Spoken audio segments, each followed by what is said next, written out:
है दोस्तों, मान लो दो आदमी हैं जिनमें से एक का नाम रोहन और दूसरे का नाम राहुल है। रोहन एक बड़ी कंपनी में जॉब करता है जहां उसे साल के 12 लाख रुपए मिलते हैं, जहां दूसरी तरफ राहुल एक ऑनलाइन बिजनेस स्टार्ट करके साल का 6 लाख रुपए कमा रहा है। अब अगर मैं आपसे पूछूं उन दोनों में सबसे ज्यादा अमीर कौन होगा, तो लगभग आप सभी लोग बोलेंगे रोहन, क्योंकि जो उसकी इनकम है वो राहुल से डबल है। अब ये आंसर सही भी है, पर तब तक जब तक हम उन्हें एब्सोल्यूट इनकम के हिसाब से कंपेयर कर रहे हैं। बट क्योंकि एक्चुअल दुनिया में हर चीज रिलेटिव होती है, ना कि एब्सोल्यूट, इसीलिए अब हम दोनों की रिलेटिव इनकम को कंपेयर करेंगे। रोहन हफ्ते के 80 घंटा काम करता है, लेकिन वहीं दूसरी तरफ राहुल बस 10 घंटे ही काम करता है, जिसके हिसाब से अगर हम रिलेट करें तो रोहन को हर घंटे के लिए 288 रुपए मिलते हैं, जबकि राहुल को हर घंटे के लिए 1153 रुपए मिलते हैं। तो अब सोचो कौन ज्यादा पैसे कमा रहा है। हमारा टाइम हमारे लाइफ का सबसे कीमती चीज है, जिसे रिलेट करके देखे तो यहाँ राहुल ज्यादा अमीर है, क्योंकि वो रोहन से पूरे 70 घंटे कम काम कर रहा है। आप ही सोचो वो हर हफ्ते उन 70 घंटों में कितना कुछ कर सकता है, जैसे कि वो उस टाइम में नई चीजें सीख के अपना स्किल बढ़ा सकता है, जिससे उसका बिजनेस भी स्मार्ट होगा और उसका इनकम भी डबल ट्रिपल और भी ज्यादा बढ़ सकती है। वो अपनी फैमिली, फ्रेंड्स और हेल्थ को टाइम दे सकता है, जिसकी रिटर्न में उसकी लाइफ की हैप्पीनेस भी बहुत ज्यादा बढ़ेगी। जबकि रोहन के लिए ये सारी चीजें करना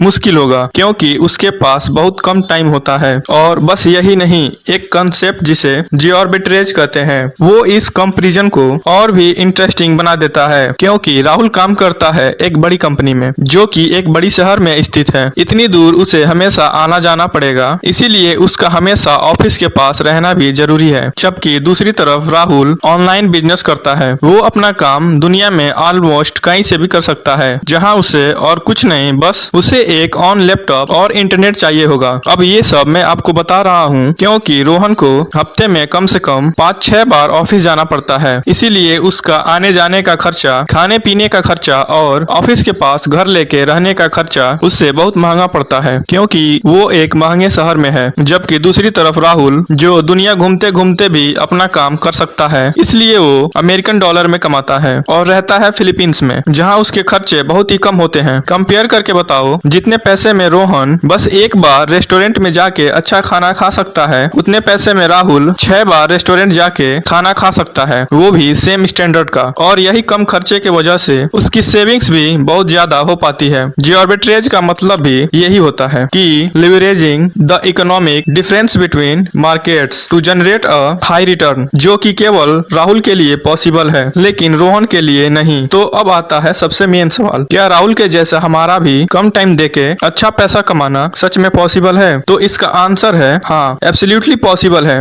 और ये आप भी कर सकते हो, बस अपनी इनकम को ऑटोमेटेड बना के, जो कि मेरे rich dad poor dad video में बताए पैसिव इनकम के कॉन्सेप्ट से सिमिलर है। अगर आपने वो नहीं देखा तो फिर से मैं बता दूं कि इनकम दो तरह के होते हैं।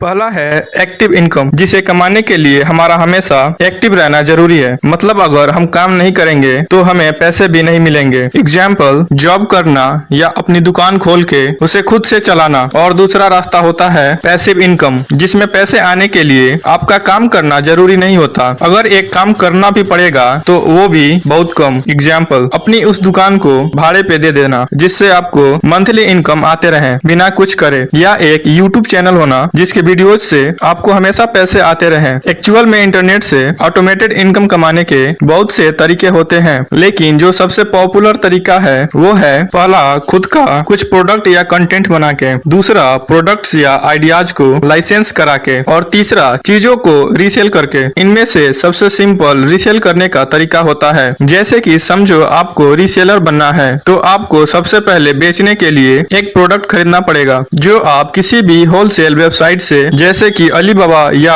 और कोई सोर्स से सस्ते में खरीद सकते हैं। जिसके बाद आप उस प्रोडक्ट को डायरेक्ट सेल करके या फिर उसे वेटर बना के, जैसे प्रिंटिंग करके, उस फाइनल प्रोडक्ट को प्रॉफिट के साथ बेच सकते हो अपनी खुद की बनाई सिंपल सी वेबसाइट पे, या वो भी नहीं तो आप उसे अमेजॉन, फ्लिपकार्ट जैसे वेबसाइट पे सेलर बन के बेच सकते हो। अब ऑब्वियसली ये करना जितना इजी मैंने बोल दिया है, यह उतना इजी नहीं होगा। आपको बहुत सी चीजें पहले सीखनी होगी, बट स्टिल बस अगर अगर आपको ये चीजें करना अच्छी से आ गई और सारे काम आउटसोर्स करना आ गया तो आप ये करके काफी ऑटोमेटेड इनकम कमा सकते हैं। Be effective not efficient. अब कोई भी काम एकदम इफेक्टिवली और कम टाइम में करने के लिए ऑथर हमें 2 पॉइंट पर सबसे ज्यादा फोकस करने के लिए बोलते हैं। पहला, एलिमिनेशन। अगर आप चाहते हो कि आपको आपके काम का बेस्ट रिजल्ट मिले वो भी कम टाइम में, तो उसके लिए आपको पता होना बहुत जरूरी है कि आपको कौन कौन से सिलेक्टिव काम को करना चाहिए, और उससे भी ज्यादा जरूरी है ये पता होना कि आपको कौन कौन से काम नहीं करना चाहिए। और ये दोनों पता करने के लिए एक प्रिंसिपल आता है जिसे हम 80-20 प्रिंसिपल कहते हैं, और ये प्रिंसिपल बहुत ही ज्यादा पावरफुल है। 80-20 प्रिंसिपल ये बोलता है आपके ज्यादातर रिजल्ट जो आपको मिलते हैं वो आपके बस थोड़े से काम के लिए मिलते हैं। इनफैक्ट आपके 80% रिजल्ट आपके 20% काम की वजह से मिलते हैं। तो इसीलिए आपको ये पता होने बहुत जरूरी है कि वो 20% काम क्या है, ताकि आप अपना फोकस और एनर्जी उस 20% काम पर लगा सको और बाकी बचे 80% को एलिमिनेट कर सको। दूसरा है आउटसोर्सिंग। बचपन में मैं जब अमीर लोगों को देखता था कि वो लोग हर छोटे काम के लिए किसी दूसरे इंसान को रखते हैं, जैसे कि गाड़ी चलाने के लिए ड्राइवर, खाना और घर के काम के लिए नौकर, तो मुझे लगता था कि वो ये सब बस शो ऑफ करने के लिए करते हैं और वो एक्चुअल में काफी लेजी होते हैं जो छोटे मोटे काम खुद से भी नहीं कर सकते। लेकिन फिर धीरे धीरे मुझे समझ में आया कि एक्चुअल में मैं ही गलत था जो ऐसा सोचता था, क्योंकि मोस्टली रिच मेंटालिटी के लोग नौकर हैं अपने टाइम को बचाने के लिए, ना कि शो ऑफ करने के लिए। उन्हें उनकी टाइम की वैल्यू पता होती है। उन्हें पता होता है कि जितना टाइम वो ड्राइविंग और दूसरे छोटे मोटे कामों में लगाएंगे उतने टाइम में वो अपना कोई दूसरा इम्पोर्टेंट काम को खत्म कर सकते हैं, जिसे कंप्लीट करके वो उन सारे नौकरों से ज्यादा पैसा कमा सकते हैं, वो भी एक ही बार में। इसीलिए आपको भी हमेशा वही काम को करना चाहिए जो बस आप कर सकते हो और जिसमें आप एक्सपर्ट हो। बाकी सारे काम आपको दूसरे लोगों का आउटसोर्स कर देना चाहिए। ये बातें मैंने आपको the 4 hour work week book से बताई है, जो बुक हमें डिटेल में सिखाती है कि कैसे हम जॉब के अलावा खुद का बिजनेस स्टार्ट कर सकते हैं, कैसे हम काम करके लाइफ में ज्यादा अचीव कर सकते हैं, और वो भी एंजॉयमेंट करते करते। तो अगर आपको ये सारी बातें अच्छी लगे तो आप इस वीडियो को लाइक करें, शेयर करें और आप हमारे इस चैनल को सब्सक्राइब भी कर दें।